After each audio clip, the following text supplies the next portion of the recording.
Bien, nos hemos ocupado hasta ahora del nacimiento de esa nueva tecnología de gobierno que Michel Foucault llama la razón de Estado en el siglo XVII, pero quisiéramos ahora profundizar un poco más en las circunstancias históricas específicas que marcaron la emergencia de esta nueva técnica de gobierno. Dice Foucault, cito, en el siglo XVII, al término de las guerras de religión, justamente en la época de la Guerra de los 30 años, de los grandes tratados, de la búsqueda del equilibrio europeo, se abre una nueva perspectiva histórica.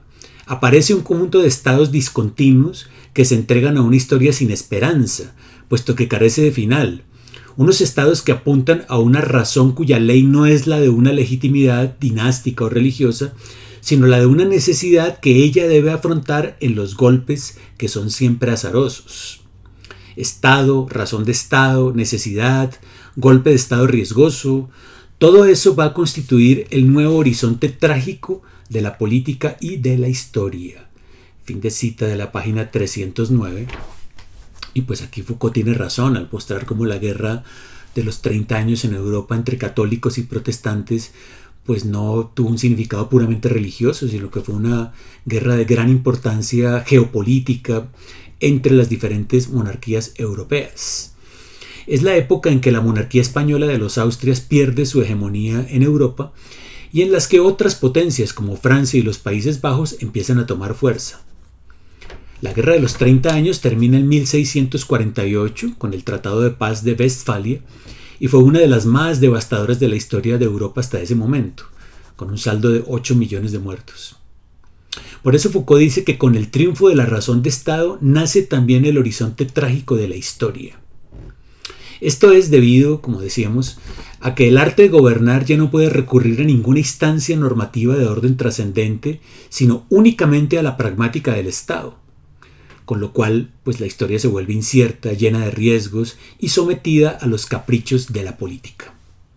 Con el Tratado de Westfalia, según nos dice Foucault, se desvanece el sueño imperial y se da inicio a la era de la geopolítica. Y bien, esto me lleva a mí a analizar entonces, moverme hacia las clases del 22, la clase del 22 de marzo de 1978 del curso Seguridad, Territorio, Población, en la que Foucault defiende precisamente la tesis de que la forma imperio entra en crisis precisamente con la Guerra de los 30 años y finaliza en 1648 con el Tratado de Westfalia.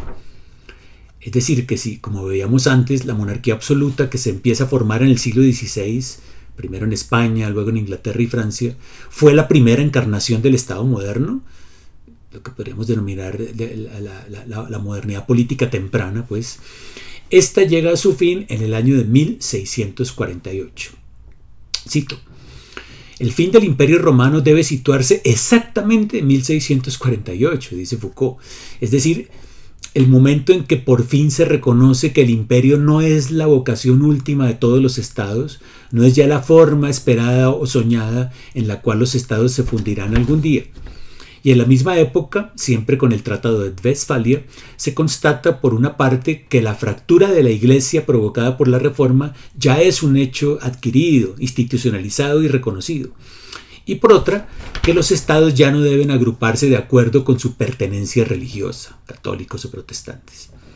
En otras palabras, esas dos grandes formas de universalidad que sin duda se habían convertido en una especie de sobrevacío desde hacía unos cuantos años, décadas incluso y siglos, pero aún conservaban su poder de focalización, fascinación e inteligibilidad histórica y política, esas dos grandes formas de universalidad, la Iglesia y el imperio, perdieron su vocación y su sentido.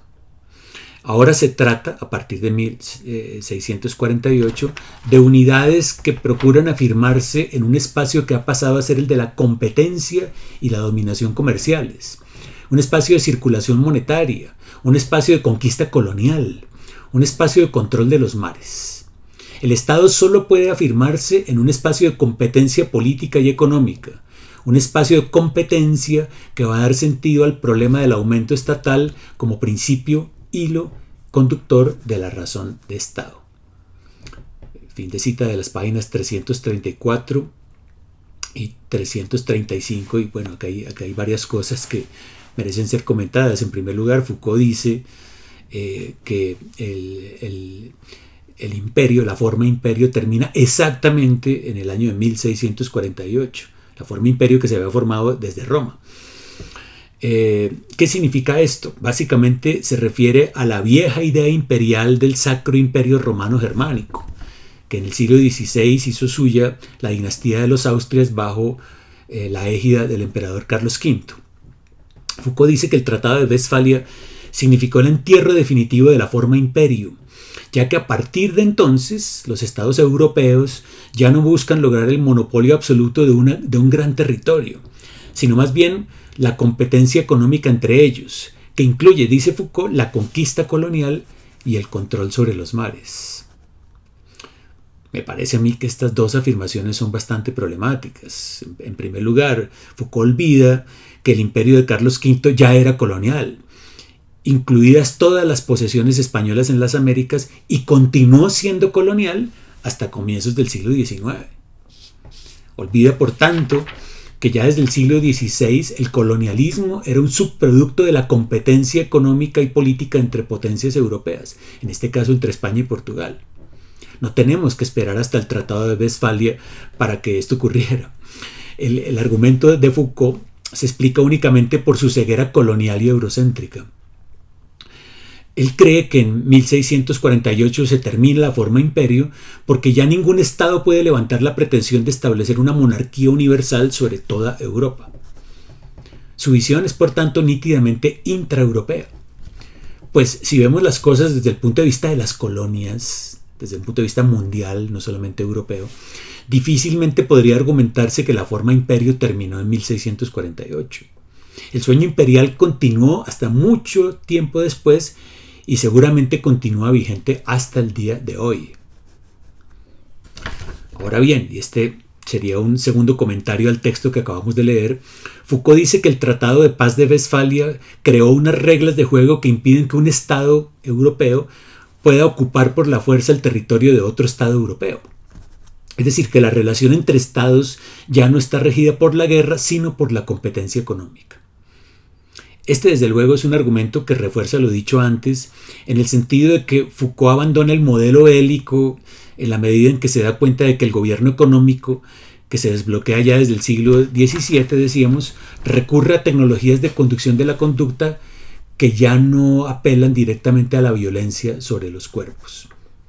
Ahora, como también se dijo antes, Foucault recurre a la creación, o se recurre más bien a la creación de un medio ambiente en el que la riqueza pueda circular, o a dispositivos de seguridad orientados hacia la prevención y control de los riesgos que amenazan la vida de la población.